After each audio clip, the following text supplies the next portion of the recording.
The global migration system is undergoing a profound change. Not loudly, not all at once, but regularly. Visible results are the result of silent decisions. Deportation is no longer considered the last resort when all other measures have failed. It is now frequently the initial reaction. Under laws that did not exist when they arrived, people who crossed borders years ago in order to work, survive, and create lives are being deported. Families learn that their status is about to expire. Communities discover that enforcement is growing more quickly than protection can keep up and that stability is contingent. There isn't a breakdown of order here. It is a reinterpretation of it. The same direction of travel, but different nations and political systems. Removal shifts from exception to default when migration encounters pressure. We are not escalating the indignation in this video. We are revealing a trend. 10 nations, thousands of deportations, and a world subtly redefining what it means to be a refugee. Stay tuned and subscribe to this channel if you want analysis that remains composed while exposing what others overlook. Germany is number 10. Germany finally crossed a barrier that it had been avoiding for years in 2026.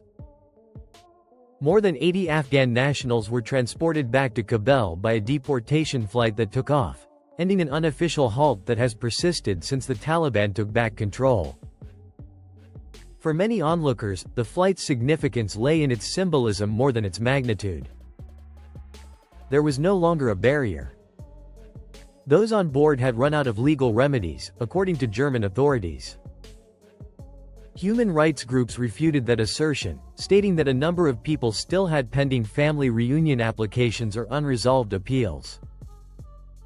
Whichever story is taken, the operation was the first time that people had been forced to return to Afghanistan since the country's security situation had drastically worsened. The flight was not an isolated event.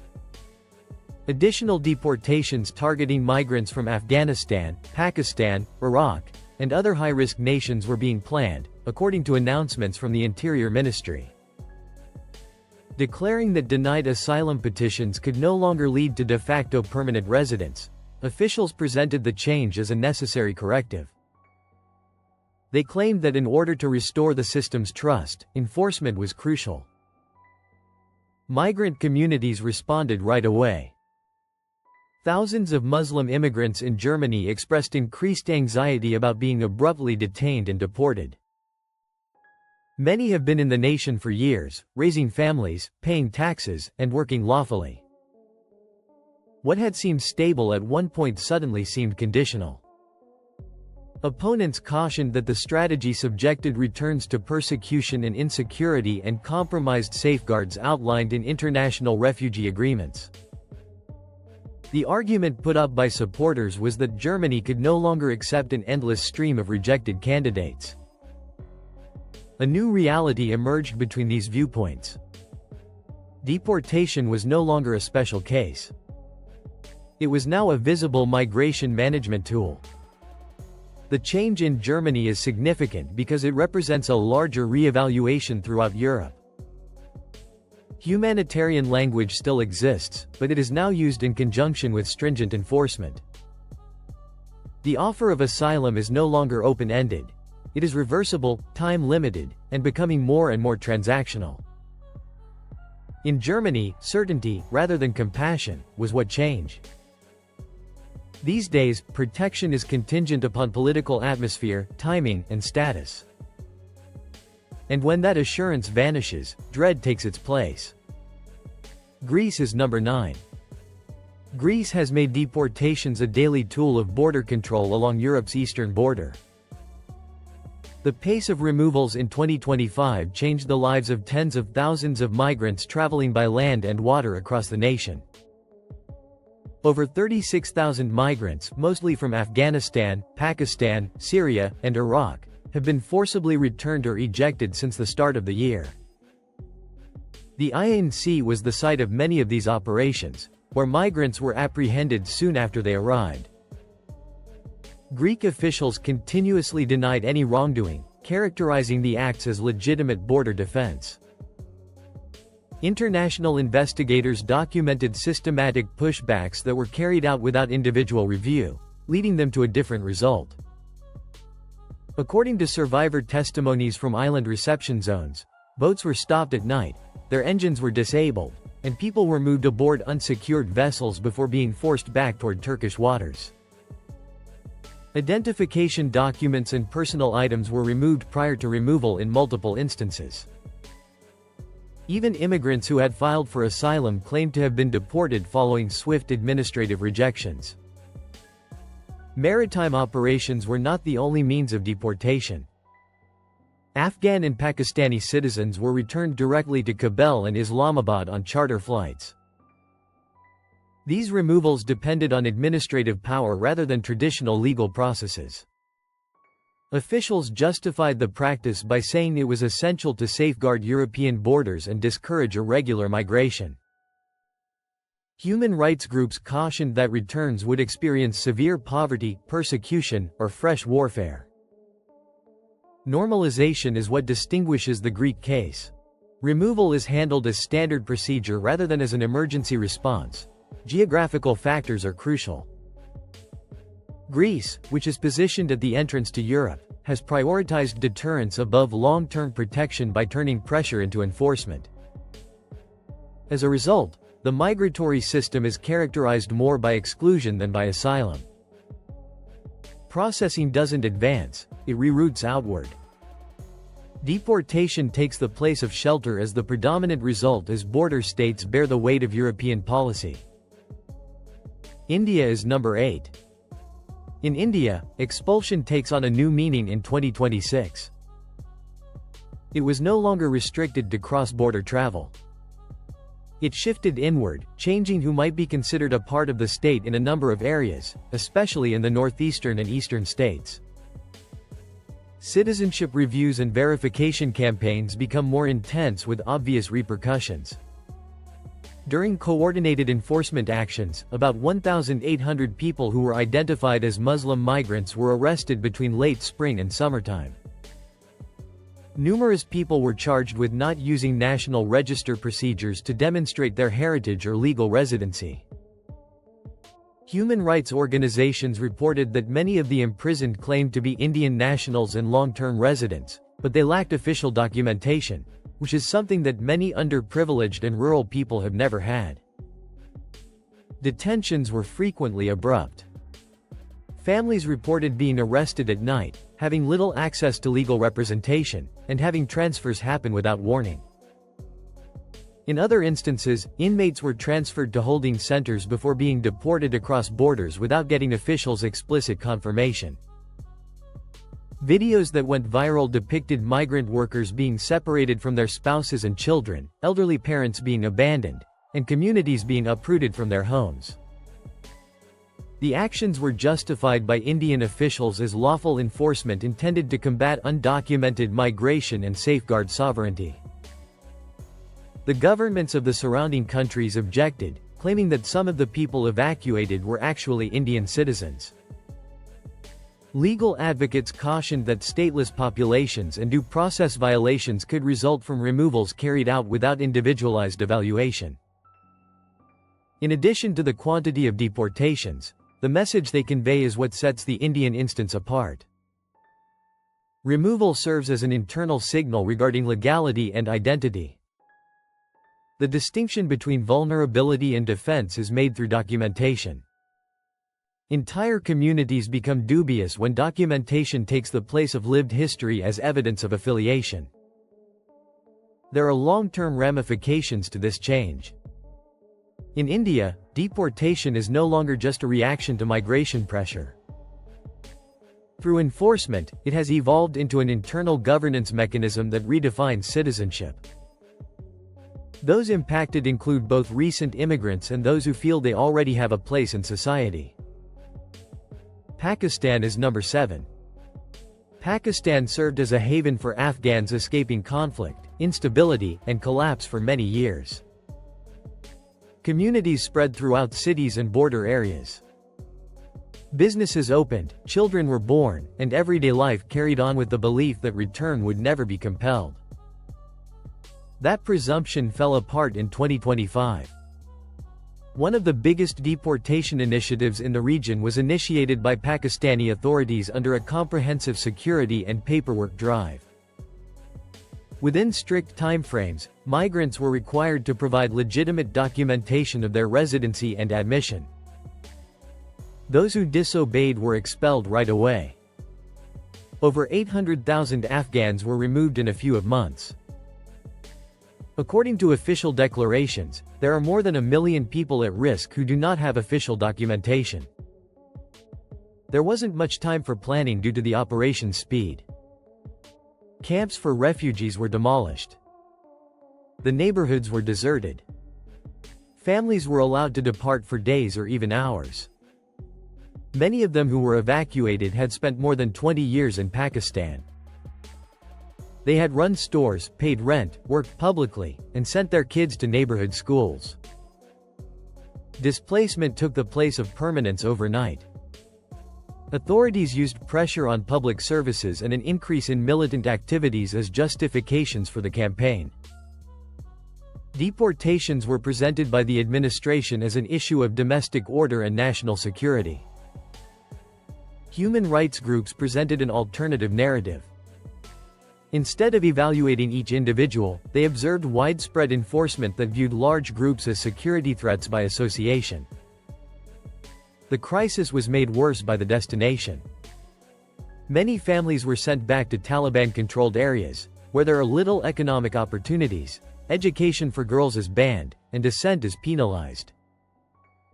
Aid organizations cautioned that the receiving areas were unable to handle the unexpected inflow. Returning did not mean returning home to those who had been expelled. It signaled fresh peril. Pakistan's actions demonstrate the rapid expiration of sanctuary when legal status is not determined. Long-term presence, cultural proximity, and shared religion did not offer security when political goals changed. Deportation turned into a reset rather than a fix. The events in Pakistan demonstrate how pressure causes migration policy to become more rigid. Hospitality becomes conditional when security narratives take center stage. A single administrative decision has the power to undo years of integration, leaving entire communities vulnerable and unanchored. Thailand is number 6. Deportations from Thailand hardly ever make headlines. They take place discreetly through closed doors and paperwork, but the results are long-lasting. Some of the worst outcomes on this list occurred in 2025 as a result of that silence. About 80 Uyghur asylum seekers who had been detained for more than 10 years were repatriated by Thai authorities early in the year. The deportation proceeded under the pretext of respecting extradition requests and bilateral agreements, despite repeated warnings from international organizations and petitions from several governments. Several returnees were reportedly placed in correctional institutions within days of their arrival, while others completely vanished from public view. These people weren't newcomers. Many had been imprisoned since the middle of the 2010s and had been denied access to resettlement or asylum procedures for years. The immigration system in Thailand permits extended imprisonment without charge or trial, resulting in an unending legal limbo. When deportation does occur, it does so abruptly and without much consideration. The damage is amplified by the location. Long-term confinement, forced indoctrination, and incarceration are well-documented concerns for those who were repatriated. Removal breached the principle of non-return turned to injury, according to international observers. Nevertheless, behind the protection of diplomatic pressure and administrative language, the process proceeded. Thailand's strategy is part of a larger calculation. The nation values stability above conflict since it is a regional center that depends on trade, tourism, and strategic alignment. Instead of being persons to be protected, vulnerable migrant groups become liabilities to be managed. Enforcement is presented as a duty rather than an option. The events in Thailand demonstrate how deportations can go place without much fanfare. There will be no public pronouncements or large-scale raids, just silence, coordination, and obedience. When visibility is lost, accountability diminishes. However, those who are removed still face final repercussions. Russia is number 5. Russia's cities relied on migrant labor for many years. Millions of foreign laborers, primarily Muslim migrants from Central Asia, were employed on construction sites, delivery networks, markets, and service industries. That tolerance was never unconditional. The condition expired in 2025. Russian authorities stepped up statewide enforcement efforts after a slew of security warnings and political pressure campaigns.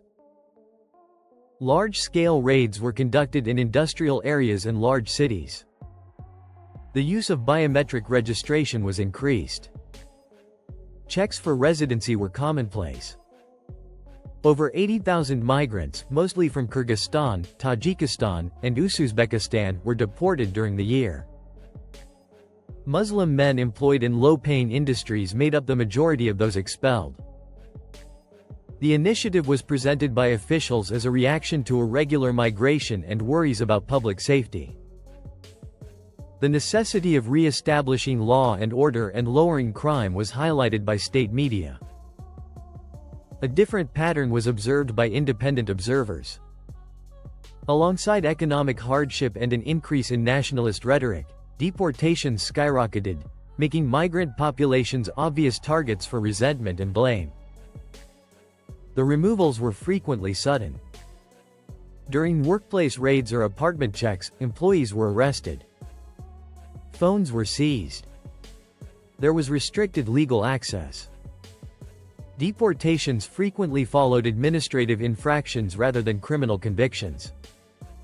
Wages were not paid, rooms were shut, and families were abandoned with little warning. The Russian situation is particularly striking because of how quickly necessity gave way to disposability. When circumstances changed, migrants who had been accepted as vital labor during shortages were labeled as security concerns. No protection was provided by the contribution. Integration provided no protection. Returning meant economic disaster for many who had been banished. Remittances that supported families across boundaries were sent by many. That lifeline was immediately cut off by deportation.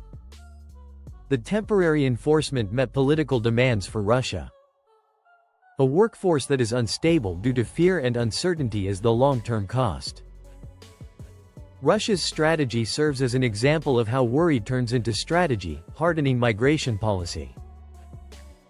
Deportation becomes a tool of reassurance for the state when political message and economic pressure come together, even when it shatters the lives of those who built its cities.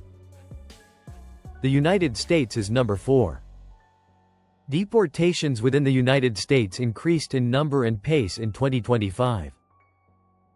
Not only did the quantity of deletions change, but so did the techniques employed to complete them. Wide-ranging drag-it operations that penetrated deeply into immigrant communities replaced targeted cases and enforcement. Over 139,000 people were deported under revised government orders in just the first half of the year.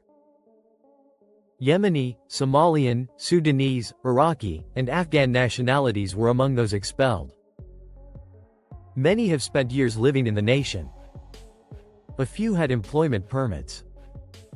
When removal orders were issued, some had active asylum requests that were still awaiting evaluation. Accelerated timetables were implemented by immigration enforcement organizations. Deportations occurred within days, sometimes within 48 hours, of an arrest.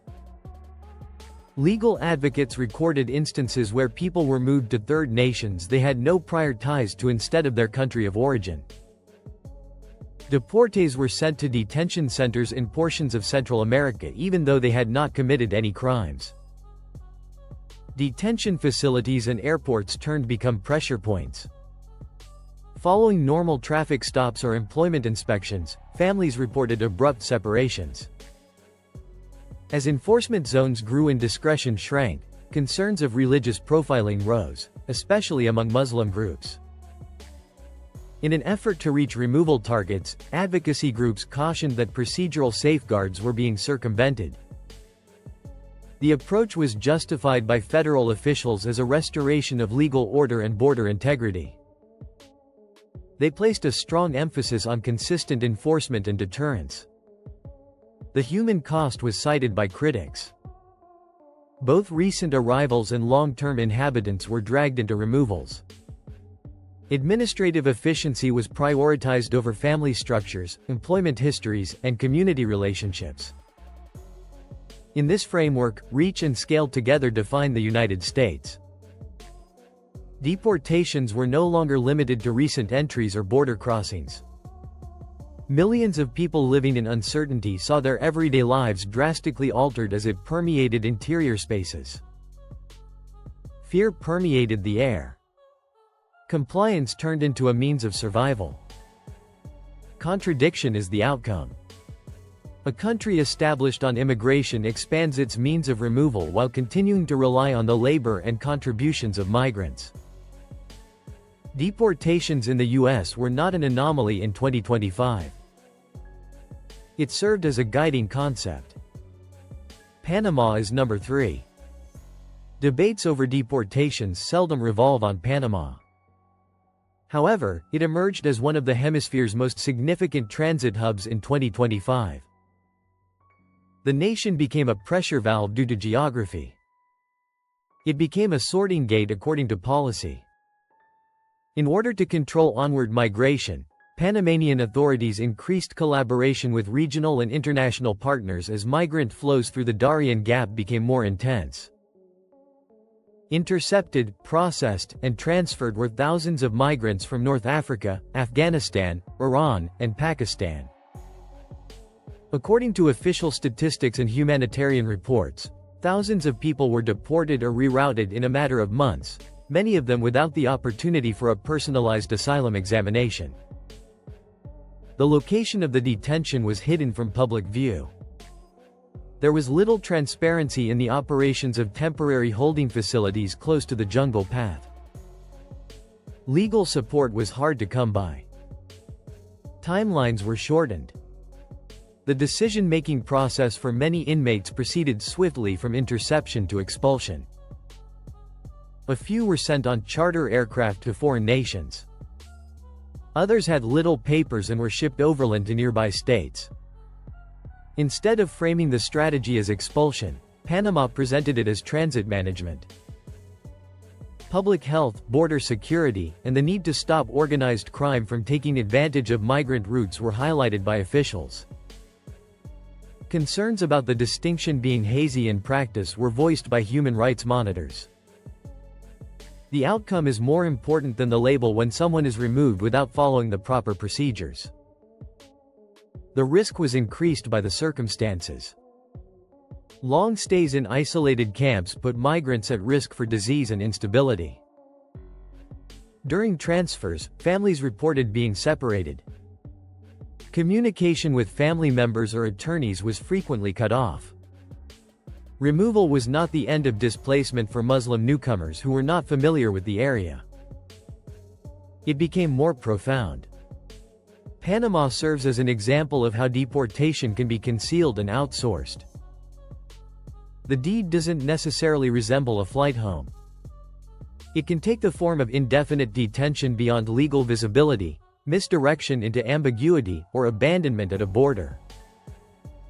Panama's position in 2025 demonstrates how transit states can function as enforcement hubs without openly designating themselves as such. Libya is number 2. Libya does not use a traditional deportation procedure. There is no consistent authority throughout the region, no trustworthy courts to examine removals, and no united asylum structure. However, in 2025, Libya continued to be one of the world's most hazardous places for Muslim refugees to flee. Armed organizations, local militias, and temporary authorities expelled large numbers of migrants during the year, the most of them were from sub-Saharan Africa. Over 30,000 people were forcibly relocated via desert routes back toward Niger, Chad, Sudan, and Mali, according to reports from international groups. Formal orders, hearings, or documentation were rarely used in these removals. They included abandonment, checkpoints, and trucks. Expulsion came after detention. Many survivors have described the facilities where migrants were detained as places of cruelty. Stories included malnutrition, forced labor, sexual assault, and extended incarceration. There was little to no access to legal aid and medical care. Deportations frequently resulted in release into isolated desert passageways devoid of shelter, food, or water. Both internal disintegration and external pressure influenced Libya's involvement. The nation was positioned as a containment zone for migrations towards Europe through finance and migration agreements. Without matching safeguards, border enforcement increased. The end consequence was a system in which procedure was replaced by violence and removal took place without accountability. The truth was not adequately captured by numbers alone. During transfers, several migrants vanished. Others perished from exposure or dehydration following evacuation. Families were split up without documentation. Deportation was not a return for those impacted. It was an eraser. Libya is an example of the most draconian form of immigration enforcement. Deportation becomes a function of force rather than legality when a state lacks capability but maintains coercive authority. Libya served as a warning about what occurs when containment takes the role of safety in 2025 rather than as a destination or a haven. Iran is number 1. Iran is at the top of this list because to its size, speed, and severity rather than its rhetoric. Iran's deportation rate in 2025 was higher than that of any other nation discussed here. In just a few weeks, about 500,000 Afghan migrants were removed between early summer and mid-year. More than 1 million had already been eliminated earlier in the year. When combined, nearly 2 million individuals were displaced in a single year. These operations weren't isolated. They were nationwide, quick, and methodical. Cities and entire neighborhoods like Zahedan, Tran, and Mashhad were cleared. Hours were allotted for families to pack. Documents used for identification were seized. Parents and children were kept apart. Those who objected were imprisoned. The campaign was presented by Iranian state media as a declaration of economic security and national sovereignty. It was one of the worst humanitarian displacement incidents of 2025, according to international organizations. Iran's situation is particularly striking because of the background. Iranian Afghans are not recent arrivals. Many have spent decades residing there. They were employed in industry, construction, and agriculture. They had a common history, language, and religion. However, that shared history provided no defense as governmental objectives changed and economic pressure increased. The crisis was made worse by the destination. Afghanistan lacks the resources, stability, and infrastructure necessary to take in the returnees. Aid groups issued a warning about collapse in border areas. The shelters were overflowing. There were no job openings. Deportation exposed many families to violence, hunger, and insecurity right away. Iran's actions demonstrate how swiftly political calculation combined with internal stress can turn migration policy into mass expulsion.